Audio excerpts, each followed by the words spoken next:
Bismillahirrahmanirrahim. Assalamualaikum warahmatullahi wabarakatuh. Sahabat Lentera Sejarah Peradaban, pada kesempatan kali ini saya akan membahas tentang Sunan Kudus, Panglima Perang dan Qadi Kesultanan Demak. Sayyid Ja'far Shidqiq Azmat Khan, atau yang lebih dikenal masyarakat dengan sebutan Sunan Kudus, adalah salah satu wali yang menegakkan dakwah Islam di Nusantara. Ayahnya adalah Raden Usman Haji atau Sunan Ngudung. Ia merupakan putra Raja Pandita Gresik yang bernama Ali Murtado, kakak Sunan Ampel. Sunan Ngudung juga merupakan Imam Agung Masjid Demak keempat. Ia bergelar Penghulu Rahmatullah ing Udung.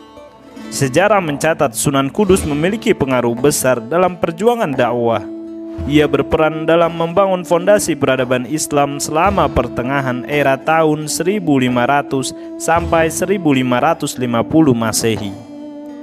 Selain itu, Sunan Kudus ialah sosok wali yang faqih dalam ilmu agama, tata negara, militer, dan arsitektur.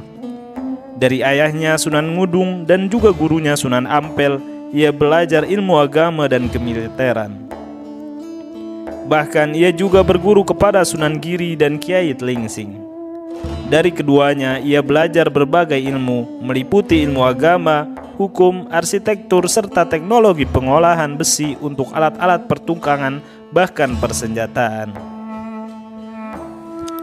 Dengan ketajaman dan kebersihan hatinya, beliau mampu menguasai berbagai bidang ilmu agama seperti tauhid, usul fikih, hadis, tafsir, dan sastra.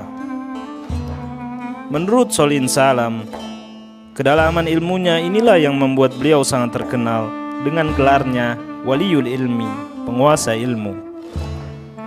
Saat prahara perebutan tahta kerajaan Majapahit di akhir abad 15 Masehi, Sunan Kudus memegang peranan penting. Waktu itu Kesultanan Islam Demak yang dipimpin Sultan Abdul Fattah tergerak untuk meredam pemberontakan, sebab Prabu Brawijaya V adalah ayahanda Sultan Fattah. Serangan terberat terhadap Majapahit dilakukan oleh Prabu Girindrawardhana. Ia berhasil mengalahkan Majapahit dan berhasil menjatuhkan Prabu Brawijaya V dari singgasananya.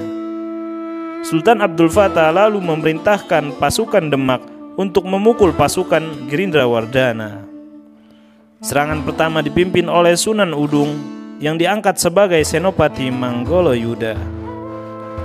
Namun, serangan ini belum membuahkan hasil. Sunan Ngudung gugur dalam pertempuran ini. Ia terbunuh di tangan Adipati Terung. Akan tetapi, kekalahan ini tidak menyurutkan semangat pasukan Demak. Pada tahun 1481 Masehi, ekspedisi jihad pasukan Demak kembali dikirim untuk memukul jantung ibu kota Majapahit yang kini direbut dan dikuasai oleh Girindrawardhana. Ekspedisi kali ini dipimpin oleh Sunan Kudus yang menjadi Senopati Manggolo-Yudo, Panglima Perang. Bukan hanya karena beliau putra Sunan Ngudung yang menjadi Panglima Perang sebelum syahid, akan tetapi lebih dikarenakan pengetahuan dan keberanian Sunan Kudus. Beliau mengetahui tentang ilmu militer, askariyah, dan siasat perang dari ayahnya Sunan Ngudung yang berpengalaman dalam banyak pertempuran. Menurut Abdul Rashid Shidqiq, Sunan Kudus juga memahami sistem pemerintahan, berjiwa pemimpin, memiliki fisik tubuh yang kokoh, serta memiliki ketangkasan dan keberanian yang melekat kuat dalam jiwanya. Oleh karena sifat-sifat tersebut, ia dinilai layak menjabat sebagai Senopati Manggolo-Yudo. Bersama Sunan Giri, Sunan Menjagung, dan Sunan Gunung Jati, mereka memimpin lebih dari 9.100 pasukan aliansi militer.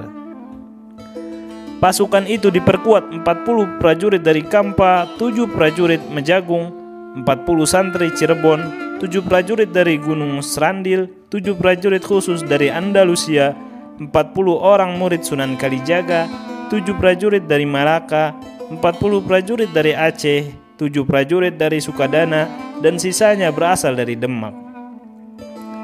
Seluruh pasukan dilengkapi persenjataan seperti keris, golok, pedang, tombak, dan panah.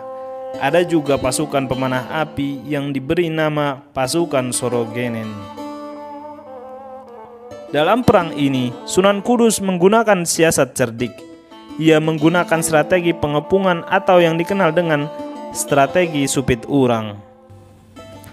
Pasukan Demak dipecah ke dalam kesatuan-kesatuan untuk mengepung wilayah musuh. Saat malam hari, pasukan Demak membuat banyak api unggun. Strategi ini ternyata menggetarkan pasukan Girindrawardhana. Mereka mengira pasukan Demak berjumlah sangat banyak. Setelah matahari terbit, pertempuran sengit terjadi. Pasukan Demak menyerang dari berbagai penjuru. Akhirnya pasukan Girindrawardhana berhasil dikalahkan dalam waktu singkat. Keberhasilan Sunan Kudus dalam pertempuran ini berdampak luar biasa. Sunan Kudus dan Sultan Fatah menunjukkan bahwa pertempuran ini bukan ajang balas dendam. Girindrawardhana diberi pengampunan, namun harus puas menerima bahwa wilayahnya kemudian tunduk dan patuh sebagai wilayah vassal negeri bawahan Kesultanan Demak. Sementara Adipati Terung yang telah membunuh Sunan Ngudung mengabdikan diri kepada Kesultanan Demak. Sunan Kudus juga memiliki andil besar dalam tata pemerintahan Kesultanan Islam Demak. Pertama, karena kefakihannya dalam ilmu agama, Sunan Kudus bersama Sunan Giri ditunjuk untuk merumuskan kitab kompilasi hukum Islam Kesultanan Demak. Kompilasi hukum pidana dan perdata Islam itu dinamakan Angger-Angger Surya Ngalam. Selain itu, Sunan Kudus juga dipercaya menjadi salah satu qadi atau hakim agung di Kesultanan Demak. Sampai akhirnya beliau memutuskan meletakkan semua jabatan dari Kesultanan Demak dan memilih untuk menetap dan berdakwah di Kudus. Demikian sekelumit kisah tentang sosok Sunan Kudus. Beliau tidak hanya dikenal sebagai ulama dan pendakwah Islam, akan tetapi juga sebagai qadi atau hakim agung serta panglima perang yang tangguh dan gagah berani.